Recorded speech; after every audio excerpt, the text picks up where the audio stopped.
بسم اللہ الرحمن الرحیم۔ فیکٹیکل کے معزز ناظرین کو السلام علیکم۔ ناظرین محترم، ایسے بہت ہی کم لوگ ہوں گے جن کو پالتو جانور پسند نہیں ہوں گے۔ اگرچہ ہر بندے کی پسند مختلف ہوتی ہے، لیکن جانوروں کو پالتو جانور کے طور پر پالنے کا تقریباً ہر کسی کو ہی شوق ہوتا ہے۔ بالخصوص بلیاں جتنی خوبصورت ہوتی ہیں، اس وجہ سے شاید ہی کوئی ہو جن کو یہ پسند نہ ہو۔ بلیوں کی وجہ سے اکیلے رہنے والے لوگوں کا اکیلا پن بھی دور ہوتا ہے، اور یوں ان بلیوں کو بھی ایک اچھا مالک مل پاتا ہے۔ شاید آپ کو یہ بات معلوم نہ ہو کہ بلیوں کی نسل میں سے کچھ ایسی بلیاں بھی ہیں جو کہ نہ صرف اپنے مالک کے لیے خوشیاں لے کر آتی ہیں، بلکہ اپنے مالک کے لیے پیسے بھی لاتی ہیں۔ اسٹورٹ میکڈینیل نامی یہ شخص اپنی کمپنی کی رہائش میں اوکلاہوما کے ٹلسا نامی شہر میں رہتا ہے۔ اس شخص کو بلیوں کا بہت شوق تھا، اس لیے اس نے اپنی اس عارضی رہائش میں ایک بلی کو لانے کا فیصلہ کیا۔ وہ ایک کیٹ شیلٹر میں گیا اور وہاں موجود ایک 6 ماہ کی بلی کو اڈاپٹ کر لیا۔ اس شیلٹر میں موجود لوگوں نے بتایا کہ یہ بلی کا بچہ ایک جگہ اکیلا گھومتا ہوا انہیں نظر آیا، اس وجہ سے وہ اسے اٹھا کر اپنے شیلٹر میں لے آئے۔ اس سے پہلے یہ بلی بے گھر تھی اور اس کا کوئی مالک نہیں تھا، لیکن اب اسے گروسٹو نامی ایک مارکیٹنگ فرم کے مالک اسٹورٹ میکڈینیل نے اڈاپٹ کر لیا تھا۔ اس بلی کے ان کے آفس میں آنے سے اس آفس میں موجود ہر طرح کے حشرات کا تو خاتمہ ہو گیا، لیکن ایک اور خاص کام بھی یہ بلی کرتی ہے، اور یوں یہ نہ صرف اس کمپنی والوں کی بلکہ انٹرنیشنل میڈیا کی بھی توجہ حاصل کر لیتی ہے۔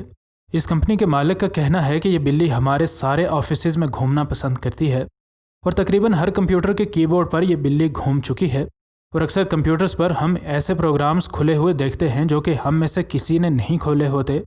حتیٰ کہ اگر کوئی شخص کوئی انسینٹ ای میل چھوڑ کر اپنی سیٹ سے اٹھ جائے تو عین ممکن ہے کہ اس کی واپسی پر اس بلی کے کی بورڈ پر پنجے مارنے کی وجہ سے وہ سینڈ ہو چکا ہو، یا پھر ایسا بھی ہوتا ہے کہ اس شخص کو وہ ساری ای میل دوبارہ ٹائپ کرنی پڑے۔ کچھ عرصہ پہلے اسٹورٹ اور اس کی ٹیم کے باقی لوگوں کو اپنے آفس کے دروازے پر اکثر بینک نوٹس پڑے نظر آنے لگے۔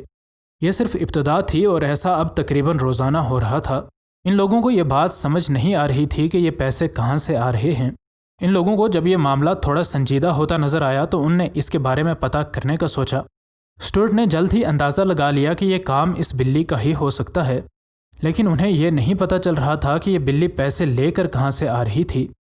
ان لوگوں کا آفس اس شہر میں موجود ایک مصروف ترین گلی میں موجود ہے، اور ہر دن ان کے آفس کے دروازے کے باہر سے سینکڑوں کے حساب سے لوگ گزرتے ہیں، لیکن ان کے آفس کے باہر ان پیسوں کا روزانہ پڑا ہونا ایک راز ہی رہا۔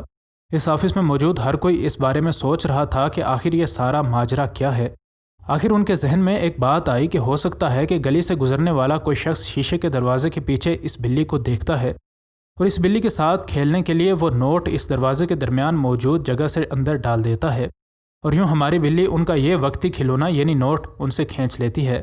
اس سارے راز سے پردہ اٹھانے کے لیے اور اس بات کی تہہ تک پہنچنے کے لیے ان لوگوں نے ایک تجربہ کرنے کا منصوبہ بنایا۔ ان نے بھی اس دروازے سے ایک نوٹ اندر ڈالا، اور ان کو یہ دیکھ کر اپنی آنکھوں پر یقین نہیں آیا کہ بغیر وقت ضائع کیے یہ بلی دروازے تک پہنچ چکی تھی۔ اس بلی نے فوراً سے ان سے یہ نوٹ کھینچا اور وہاں سے بھاگ کھڑی ہوئی۔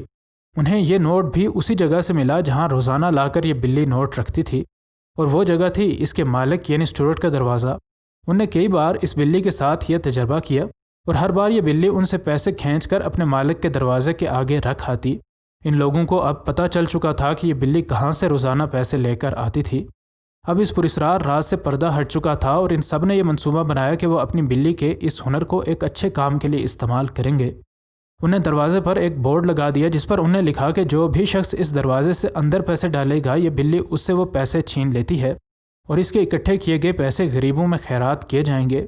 اب لوگ بڑی ہی محبت سے ان 2 دروازوں کے درمیان موجود اس چھوٹی سی جگہ کے اندر پیسے ڈالتے، اور یہ بلی ان کے ساتھ کھیل کر یہ پیسے چھین لیتی، اور جتنی بھی رقم اس کھیل سے اکٹھی ہوتی اسی شہر میں موجود بے گھر بھکاریوں کو کھانا کھلانے والے ایک ادارے کو دے دی جاتی۔ ان لوگوں کا کہنا ہے کہ اس شیشے کے دروازے کے باہر اکثر بھکاری بھی آتے ہیں جن کے پاس اس بلی کو دینے کو رقم تو نہیں ہوتی، لیکن وہ بھی اس کے ساتھ کھیلتے ہیں کیونکہ شاید انہیں اندازہ ہوتا ہے کہ اس بلی کی اکٹھی کی گئی رقم ان کو کھانا دینے کے لیے ہی استعمال ہوگی۔ اس بلی کے مالک کا کہنا ہے کہ جب یہ بلی میں نے اس شیلٹر سے اڈاپٹ کی تو اس سے پہلے یہ بھی بے گھر تھی، اور اس وجہ سے اگر یہ کہا جائے کہ اس کو پتہ ہے کہ بے گھر ہونا کیسا ہے تو یہ بالکل بھی غلط نہ ہوگا، اور صرف ابھی نہیں بلکہ اس سارے واقعے سے پہلے بھی کئی بے گھر بھکاری اس بلی کے ساتھ شیشے کے باہر سے کھیلتے ہوئے ہمیں نظر آتے تھے۔ ہمیں ان کی وجہ سے کوئی پریشانی نہیں ہوتی تھی کیونکہ وہ صرف اس بلی کے ساتھ کھیل کر واپس چلے جاتے تھے۔ اسی وجہ سے ہمیں یہ آئیڈیا ملا کہ اگر ہم اس بلی کی اکٹھی کی گئی رقم ان غریب افراد کی مدد کے لیے استعمال کریں تو یقیناً اس سے اچھا خرچ اس کھیل سے حاصل ہونے والی آمدنی کا کوئی بھی نہیں ہوگا۔ اس طرح سے دیکھا جائے تو یہ بلی نہ صرف ان لوگوں کے چہروں پر مسکراہٹ بکھیرتی ہے جو کہ اس دروازے کے اندر نوٹ ڈالتے ہیں اور یہ ان سے نوٹ کھینچتی ہے، بلکہ ان لوگوں کی بھی مدد کا ذریعہ بنتی ہے جن کا اس دنیا میں کوئی نہیں ہوتا اور وہ 2 وقت کے کھانے کے لیے کسی رحم دل انسان کی مدد کا انتظار کر رہے ہوتے ہیں۔ مزید نئی ویڈیوز کے لیے ہمارے چینل کو سبسکرائب کر لیں۔ انشاءاللہ ملتے ہیں اگلی ویڈیو میں۔ فی امان اللہ۔